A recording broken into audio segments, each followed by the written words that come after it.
2024 കൈപൊള്ളി മലയാള cinema നിർമ്മാതാക്കൾ 200-ൽ പരം സിനിമകൾ ഇറങ്ങിയതിൽ വിജയം നേടിയത് 23 മാത്രമാണ്. കോടികളുടെ നഷ്ടമാണ് ഈ വർഷം സിനിമാ വ്യവസായത്തിന് ഉണ്ടായത്. പ്രേമലു, ഭ്രമയുഗം, മഞ്ഞുമ്മൽ ബോയ്സ് 2024 മലയാള സിനിമയുടെ സീൻ മാറ്റുമെന്ന് കരുതിയെങ്കിലും ക്ലൈമാക്സിൽ നടന്നത് വമ്പൻ ട്വിസ്റ്റ്. തുടക്കത്തിലെ കുതിപ്പ് തുടരാൻ മലയാള സിനിമകൾക്കായില്ല. ഇതോടെ നിർമ്മാതാക്കൾ വെട്ടിലായി.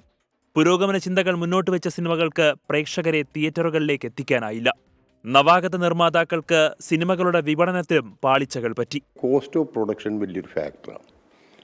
അത് ആർട്ടിസ്റ്റിനെ ആണെങ്കിലും ശരി, ടെക്നീഷ്യൻ്റെ ആണെങ്കിലും ശരി, മറ്റുള്ള ചിലവുകളാണെങ്കിലും ശരി, ഇന്ന് മലയാള സിനിമയ്ക്ക് താങ്ങാത്ത വിധത്തിലുള്ള കോസ്റ്റാണ് വരുന്നത്. അപ്പോൾ ആ കോസ്റ്റ് കവർ ചെയ്യണ ഇപ്പോൾ തിയേറ്ററിക്കൽ റിലീസിൽ കൂടെ മാത്രമാണ് വരേണ്ടത്. മറ്റുള്ള സോഴ്സ് ഓഫ് ഇൻകം ഇല്ല. ഭൂരിഭാഗം സിനിമയും സബ്സ്റ്റാൻഡേർഡായിട്ട് മേക്കിങ്ങിൽ വരുന്നത്. എന്തോ സിനിമയിലേക്കുള്ള ആസക്തി കൊണ്ടിട്ട് ഇതിൻ്റെ ബിസിനസ് മനസ്സിലാക്കാതെ വരുന്ന സിനിമകളാണ് മെജോറിറ്റി. ബാക്കി ഈ വരുന്ന 10-30 സിനിമകളാണ് മെയിൻ സ്ട്രീം പ്രൊഡ്യൂസേഴ്സ് നിന്ന് ചെയ്യുന്നത്. താരങ്ങൾ പ്രതിഫലമുയർത്തിയതും നിർമ്മാതാക്കളെ പ്രതിസന്ധിയിലാക്കി. ക്രമാതീതമായി ഉയരുന്ന സിനിമകളുടെ എണ്ണവും മലയാള സിനിമയ്ക്ക് ഭാവിയിൽ തിരിച്ചടിയുണ്ടാക്കും. അതുകൊണ്ടുതന്നെ എണ്ണം നിയന്ത്രിക്കാനുള്ള നടപടികളിലേക്ക് കടക്കുകയാണ് സിനിമാ സംഘടനകൾ. 24 കൊച്ചി.